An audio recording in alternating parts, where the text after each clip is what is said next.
Hello Facebook, how are we tonight? So it is Saturday night. I am, just got done getting my nails done. I got Happiness Endeavor colors since it was the week of my launch. But, what I want to talk about tonight. So, I'm not really going to wait till you guys jump on. I'm just going to go ahead and start talking. So, kind of a hard topic, but something that's really been on my heart for the last couple days. So I wanted to chat with you guys about it. The thing about what I do for a living is that sometimes I have to tell you guys the things that you don't necessarily want to hear, but the things that you need to hear. So tonight happens to be one of them. So what I want to talk about is the difference between resistance and dissonance. Okay, so they're kind of hard to understand, but very often when we're trying to make decisions, most of us are in our head, right? Most of us are using our heads to figure out what we need, and really what the goal of my flow program and the Happiness Endeavor in general is to get you more into your body so that, seriously, my dog, seriously, guys, into your body, go, so that you can make decisions from your gut. So if you've ever heard somebody say, like, listen to your gut, etc., that's what we're trying to do, okay? So resistance and dissonance are going to be things that are felt and not thought about, okay? So when you're trying to make a decision, I'm going to get back to what these decisions are, but when you're trying to make a decision and you feel resistance, for me, like, I feel resistance here and I'm like, probably, I don't know, like, you're resistant to making the decision, but there's something that's calling you to it and you're like, I probably just need to push through that resistance because that resistance is trying to keep me safe, but I probably need to push through that resistance and go ahead and make this decision, okay?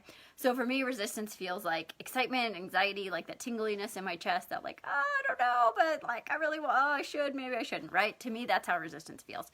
Dissonance feels to me like this, like, guttural, visceral, just no, right? Just feels like a thud, like, in my gut, where it's like, nope, that's a bad idea, wrong decision, shouldn't do it. Like, it's very clear to me. So it's hard if you're not really very connected to how you feel. So the way you can do this is sit in a quiet room, put on some music, and just kind of get quiet, take some deep breaths, and then ask yourself really simple questions, like, what is your name? Is my name Courtney Miracle? Yes. Okay. Then you know what a visceral yes sounds like. Am I a guy?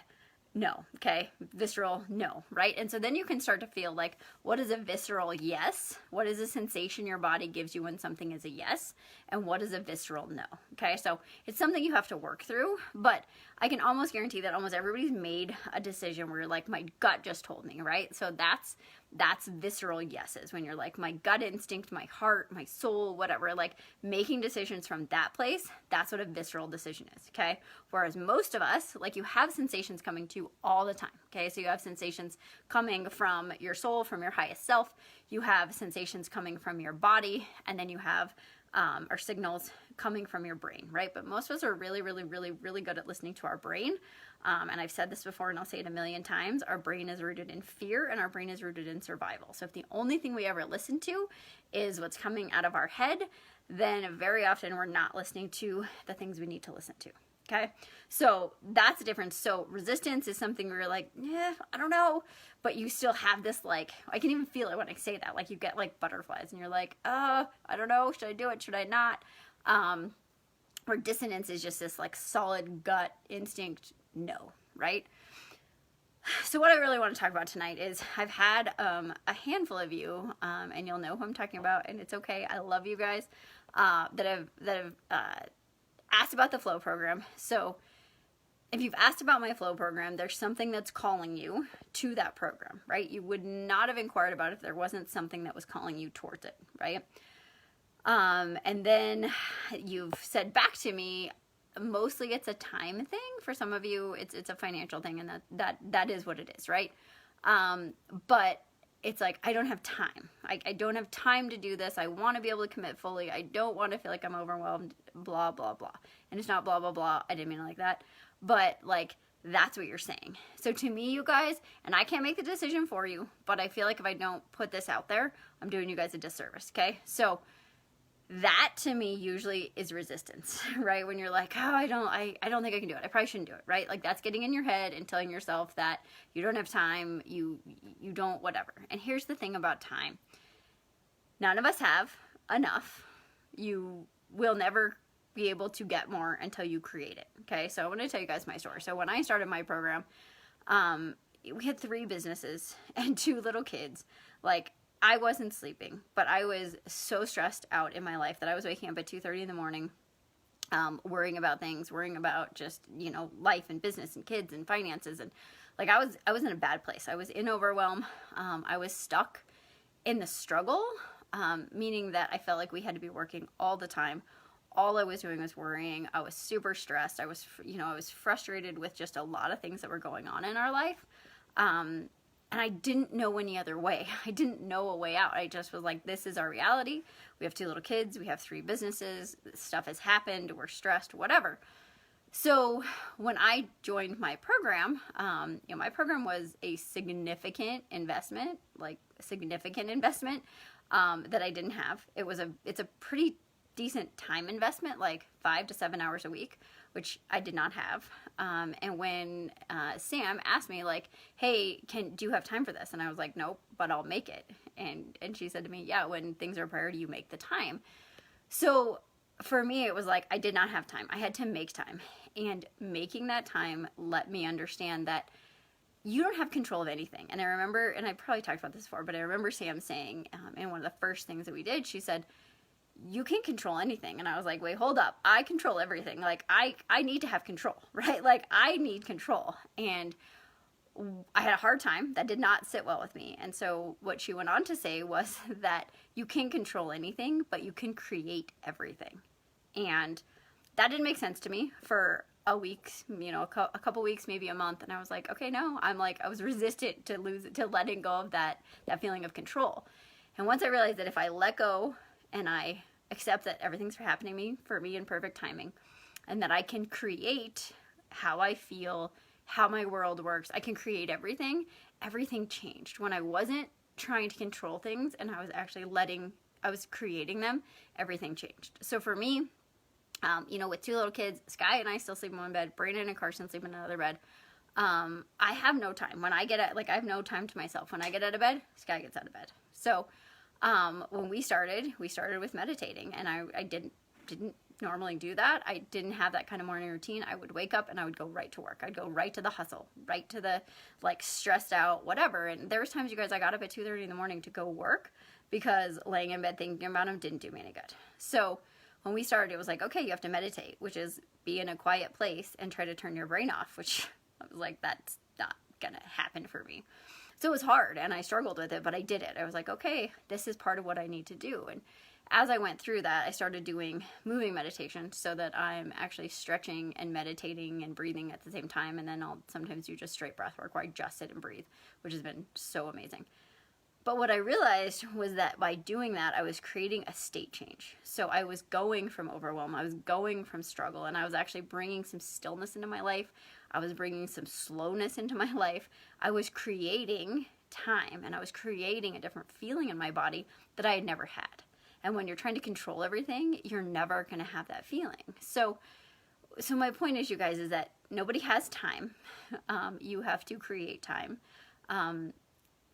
Especially if you're a parent, right? And I think this is really hard for so many moms, and I know I was this way, is that your kids and dads, I mean, I'm not just talking to moms, but your kids are the biggest thing in your life, and you'll do anything for them. But what I start to see with so many parents is that we're trying to pour from an empty cup, okay? And until you're taking care of yourself and you're filling up your cup and you're putting in good food and you're working out and you're taking some time and you're being quiet and you're being silent, you can't pour into your kids, you can't pour into the people you work with, you can't pour into your family until you pour into yourself. And learning to take that time is hard.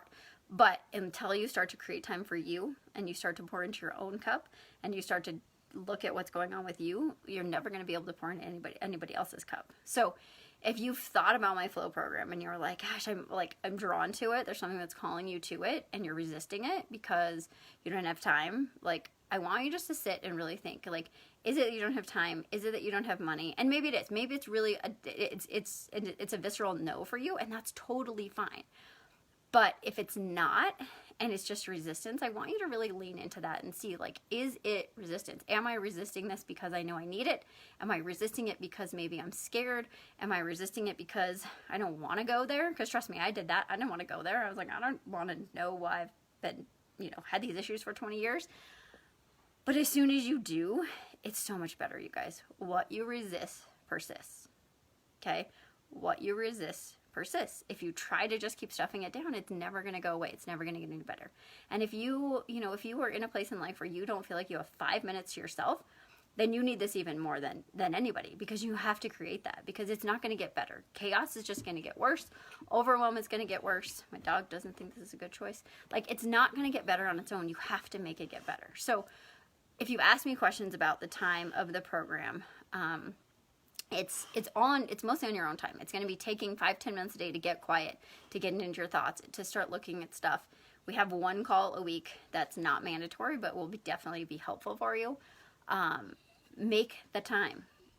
Create the time for yourself. Create that time so you can actually make change, because until you do that, it's just going to get worse and worse. It's all going to compound on top of each other. So I want you to sit in a quiet room and think about it, and think about what's drawing you to it. And then I want you to really go, is this my head? Is this fear telling me no? Or is this my body really saying this is an actual no? This is not for me right now. And if it is, that's totally fine.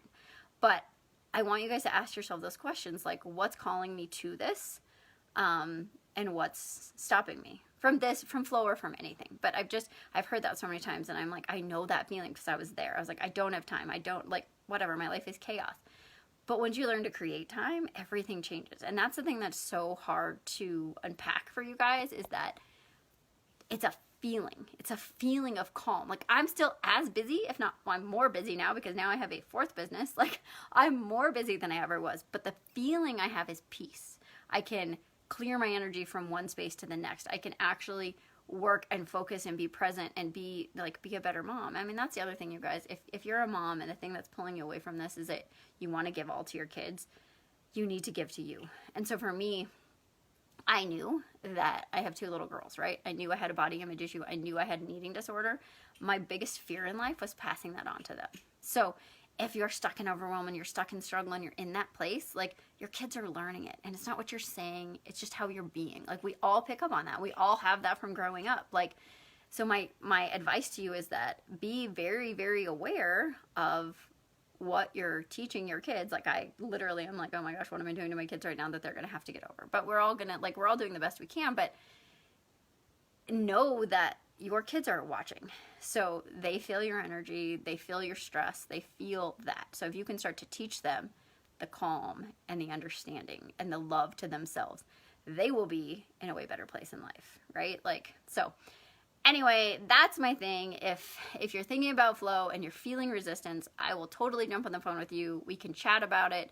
There's never any pressure, but I really want you guys to lean into, is this dissonance? Is it resistance? Is it actually something that you really need that scares you? And if it is, that's okay. Like, it should be scary. I was scared to death. So anyway, it's just been on my heart for the last couple days. So if you've been thinking about the program and this helps you, I hope it does. Make a decision either way and just be comfortable in that decision.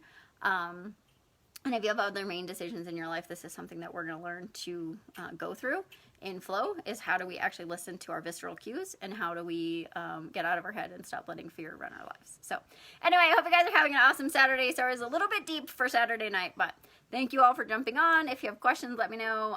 If you still are thinking about flow and this sat well with you, let me know, you guys. And if you're in Colorado, don't forget, seminar tomorrow at the gym, 3-2-1 flow, 4 o'clock. We're going to work on intentions, why we self-sabotage, and what our 6 human needs are and how we meet those in a good way. So hope you guys are great. Have a great weekend, and I'll talk to you soon.